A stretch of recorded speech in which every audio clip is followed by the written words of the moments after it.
Hey there, this is Natalie, and in this video I want to talk about Cliff Grimoire.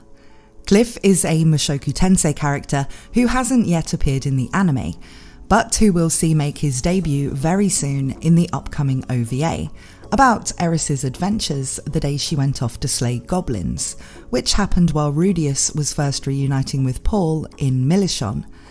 This story takes place in an extra chapter of the light novels, and is going to be released as an OVA, with the Japanese Blu-ray release of Mushoku Tensei in March, and I'm sure there will be a way to watch it with subtitles in the West very soon after it comes out. Just to be clear, while I have referred to this as the Eris Goblin Slayer story before, it isn't a crossover with the series Goblin Slayer, as a few people took that to mean. Though it would definitely be interesting to see how the characters from Goblin Slayer's party would react to the mad dog Eris. I'm actually planning to read the Eris Goblin Slayer short story live on stream soon, given that's now a thing I do on my channel. So if you're interested in hearing how Cliff is introduced in full, then make sure you're subscribed and ring the bell, so you can be notified to either join the live stream or watch the video back if you can't make it. It's also my birthday next week, so please subscribe if you haven't already, just because it will make me super happy. Ooh. So, naturally this video contains spoilers for the Mushoku Tensei OVA, Season 2, and basically right up to the end of Redundancy, because I'll be going into all of the main ways Cliff is involved in the plot. However, like with the video I did about Zenoba, because Cliff ends up being very close to Rudeus and involved a lot in his everyday life, I won't be covering every single event or interaction involving Cliff, just the parts that are particularly important to understanding who he is, how he's written, and what some of the major impacts he has on the story are. Rudeus, Cliff and Zenoba do end up having a three-way, lifelong friendship, and the dynamic between them really adds a lot to the feel of Rudeus's story. I often think that in isekai series, particularly those that either have a true harem like Mushoku Tensei, or just a lot of female characters around the protagonist like Re:Zero, it's always a sign of quality and maturity in the writing when just as much focus is given to the protagonist's platonic friendships and friendships with other men as it is to his relationships with the love interest characters.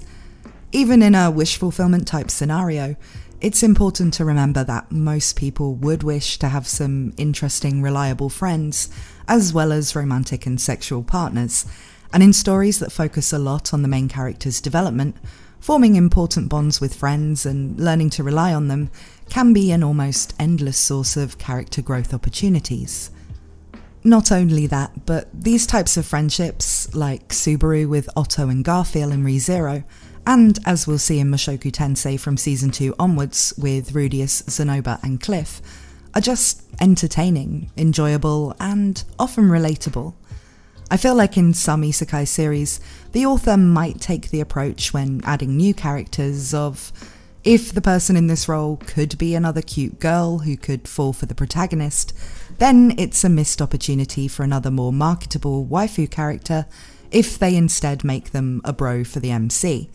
But honestly, it almost always improves the story for the MC to have some friends he can be himself around, rather than only love interests he wants to see him a certain way. Faraway Paladin was interesting so far, in that it went completely the other way, and the protagonist only has platonic friends and a bromance, which is interesting to watch for that show, but let's face it, we'd miss the best girl wars if every series was like that. Still, that was just a quick digression in terms of how much the friendship between Cliff, Rudeus and Zenoba matters to how Rudeus works as a character. And now, I want to get into what Cliff does in the plot. Now, as with Zenoba, Cliff's first appearance is brief, and also gives a less than favourable impression of him. When Eris goes off on her own to spend their free day in Milichon, living out her adventuring dream of going to fight goblins, Cliff is a boy who tags along with her, and claims he's a genius magician. Eris, who by this point is very much a Rudeus simp, isn't impressed by him at all, despite the fact his arrogance isn't unfounded. He genuinely is a major talent, and the grandson of the Milis Pope. Eris finds him obnoxious and annoying, which he very much is. Her impression of him is soured further when Eris actually ends up having to fight something much worse than goblins. This not being Goblin Slayer, I think I'm allowed to say there's something worse than goblins. In the form of some assassins they happen to spot, who are trying to kill a young girl, and the paladin who's guarding her. This young girl turns out to be a Miko, or Blessed Child, who is very important to the country of Milis, and the paladin protecting her is Therese Latreia, who is actually Zenith's sister, and therefore Rudius's aunt. Originally in the light novels, Eris runs into Therese again with Rudius before they leave Milis, but this was cut in the anime. I do have a video about that incident and why it was potentially cut if you're interested in that. In the anime version of Mushoku Tensei, after the Eris Goblin Slayer OVA, we won't be seeing Therese or the Miko again until a much later arc, when a much older Rudius returns to Milis, and I'll be talking about that later in this video, as it does again involve Cliff. As Cliff watches Eris dispatch the assassins and help the Miko and Therese, while he hides, afraid, he becomes completely infatuated with her. But Eris, of course, is having none of it. She doesn't want to have his kittens, nya. The next time we see Cliff is a few years later, when Rudius attends the Ranoa Magic University. This is about 2 years after Eris left him to go and train at the Sword Sanctum, and Rudius is still very sensitive about the topic of Eris. He's actually at the university, mainly because he thinks it may be a place he can discover a cure for the erectile dysfunction he's had since Eris left. He's been invited to attend the university as a special student, thanks to some influence from Princess Ariel, who wants to recruit talented people like Rudius to her cause of winning the throne of Azura. This means he doesn't have to attend classes specifically, gets to live there for free, and is given resources to pursue his own research, which in Rudius's case is going to be on the topic of the mass teleportation incident, as Hitagami has told him that researching this will somehow lead to him finding a cure for his ED. It actually in a way does, because this is how he gets close to Sylphie again, but that's another story. Now, Rudius didn't attend the university alone. Elena Lys is with him. She joined up with him to update him that thanks to the information Roxy got from Kishirika, Paul and his party now know where Zenith is and are going to rescue her, so Rudius doesn't need to keep searching. Elena Lys stays with Rudius for a while after this, while he's just going around as an adventurer, and when he decides to accept the invitation to the university, she goes along too to enroll as a normal student because she thinks it'll be a good place to find lots of willing men. The special students like Rudius are all in one class together, which is the only class they have to attend. It's kind of like a homeroom type thing. One student has special permission not to attend these sessions, which is Silent 7-Star, who Rudius later finds out is Nanahoshi, but again, that's another story. The other students who are already in the special class when Rudius arrives are Zenoba, who Rudius of course has already met, the Beast Folk princesses, and resident delinquents Linnea and Persena, who Rudius hasn't met before, but who are related to the Beast Folk he stayed in the Great Forest, Linnea also being Ghislaine's niece, and a guy he doesn't think he has any connection to yet, in the form of Cliff Grimoire. Rudius may not know who Cliff is, but Cliff, who is still infatuated with Eris, remembers his name as the one Eris talked so highly of. In his head, Rudius is a rival, and he generally acts like his most pompous self when talking to him. That is until Cliff becomes infatuated with somebody new, Elena Lys. Cliff has only seen Elena Lys from afar and is taken in by her beauty, imagining her to be a pure and innocent maiden. He approaches Rudius, who he has seen with Elena Lys, and tells him how he feels about her, asking him to introduce them. Rudius, of course, knows that Elena Lys is nothing like Cliff imagines, and also that she'll probably just see him as fresh meat. So some rom-com style stuff ensues, but Rudius basically tells Elena Lise that she has to tell Cliff the truth about her curse, once he confesses to her. The results of this are not what Rudius was expecting at all.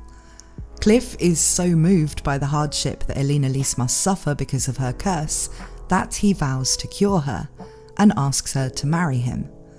Elena Lise actually really responds to this promise and in turn falls in love with Cliff, and they actually do get married and become kind of the secondary couple of the cast. They have a traditional Millis-style wedding, what with Cliff being the grandson of the Pope, so very religious. And the Millis faith is kind of similar to the Catholic Church, so this is an elaborate wedding which contrasts with Rudius's marriage to Sylphie, which is done without any ceremony, and with them simply hosting a small party at their house. This subtly shows some of the differences between regular people and the formalities of those who follow the church, which is something that comes up a lot in the story, particularly in relation to characters from Millis, like Zenith's family and Cliff. Cliff does make some good progress on researching Elena Lise's curse, and he does manage to make a kind of special magic diaper that she wears when they're not together, that suppresses the curse for a while and means she can go for longer without sex. At first, this only lasts for a few weeks, and so when Elena Lise agrees to go with Rudius to assist Paul and his party in rescuing Zenith, after receiving a letter from Gisu saying they've run into trouble, it does become necessary for her to sleep with other men while on the journey. Cliff is understanding about this, because he knows it's not her fault, and she is still emotionally loyal to him. So even though it makes Rudius feel bad for Cliff when she bangs random dudes while they're travelling, Cliff and Elena Lise are okay with it.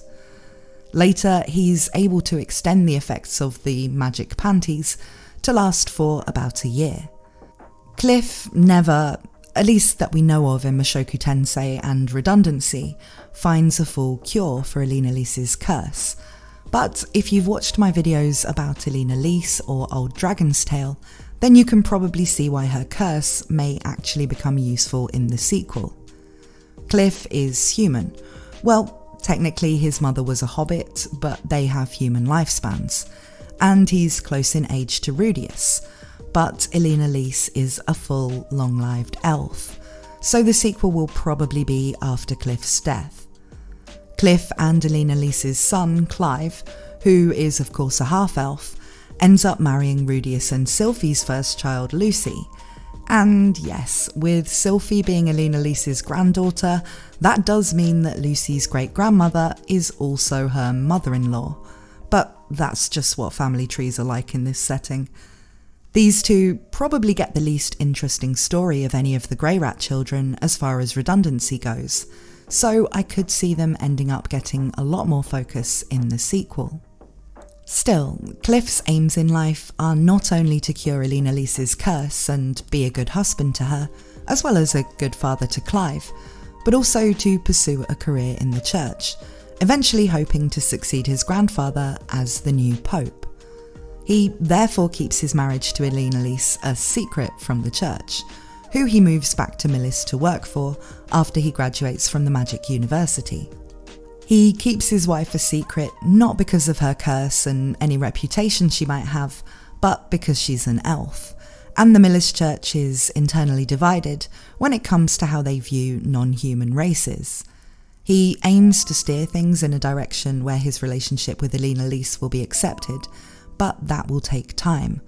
So they do live apart for most of the later part of the story, with Elena Lise and Clive staying close to the university, where Rudius and his family end up settling, and Cliff working in Millis. Thanks to certain magical technologies Rudius and his allies gain access to through Orsted later in the story, Elena Lise is able to visit Cliff from time to time, and thanks to the enchanted panties, she doesn't have to keep sleeping with other men while they're apart. So this doesn't really present any problems, though Elena Lise does at one point in the Redundancy stories have Zenoba and Rudius, who have successfully managed to make magically automated dolls of people, create a doll based on her to give to Cliff, and some shenanigans predictably ensue. Still, aside from his relationship with Elena Lise and his friendships with Rudius and Zenoba, Cliff is also an interesting addition to the cast for his political connection to the Millis Church, which becomes important in a couple of major plotlines, and which was also exploited in a way that actually led to him being killed while helping Rudius steal a high-level healing spell from Millis in the darkest, most terrible timeline told of in the diary of future Rudius, or Oldius. And if you don't know what I'm talking about there, check out my video about Turning Point 4. During the arc in which Rudius takes Zenith to Millis, which you can find out more about in my video about what happens to Zenith in general, the political factions within the church, with Cliff and his grandfather belonging to a moderate faction, and other leading figures belonging to a faction that's strongly opposed to people of demon races, becomes relevant. And we see the kind of environment Cliff is trying to rise up in. He's also, of course, able to introduce Rudius to the Pope, which is useful in sorting out a situation involving Zenith and her family, who were prominent nobles from Millis.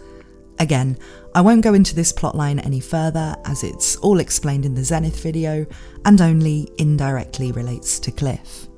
Cliff returns to Rudius's side ahead of the final battle, where it's him who's able to work out what a deadly plague affecting Rigurd and the rest of the Spurd tribe is, and prevent the whole race dying out by figuring out the cure. This is another plotline I've covered in another video, all about Rigurd, but Cliff arriving along with Elena Lise and Norn is basically what enables the Spurd race to survive, where, other than Rigurd, they haven't in Orsted's other loops. Norn is actually someone Cliff becomes quite close to, due to her being the only one of Rudius's close family who follows the Millis religion. He gives her advice during some difficult times in her life.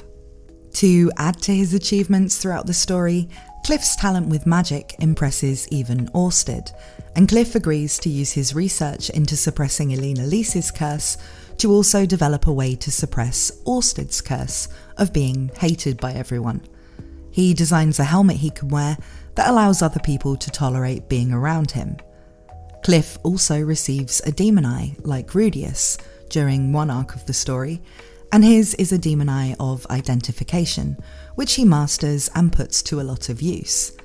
He's also heavily involved in the research Zenoba is doing into magic circles, and it's between the two of them that they develop a magic-powered prosthetic arm, which they name the Zareth arm, using a portmanteau of the names Zenoba and Cliff. This arm has a lot of immediate uses, allowing Zenoba to work on sculpting, even though his Miko super strength usually would prevent that, and also serving as Rudius's actual arm for a while, between him losing his arm in a battle and being able to access the necessary high-level healing magic to grow it back.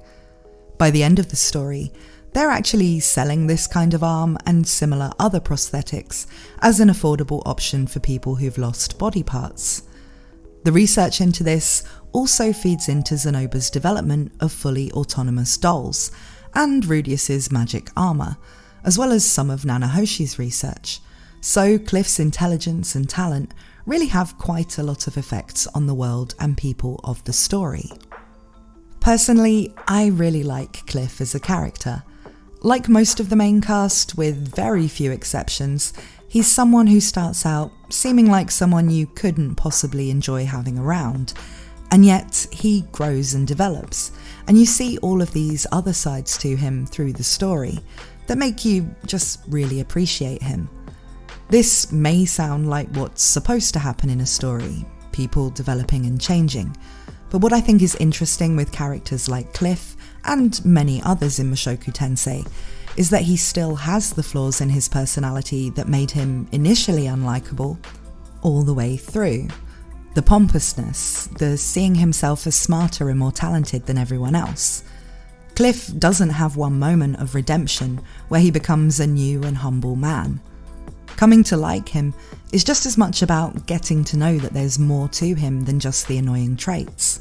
That sometimes the annoying traits can even be helpful, and that if you're willing to accept him, he has a lot to offer. It's just as much about that as it is about him growing up and learning lessons that do take some of the edge off of his trademark self-importance.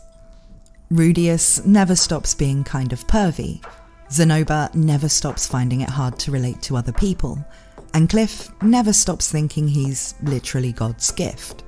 None of them are perfect at the start, and none of them are perfect at the end.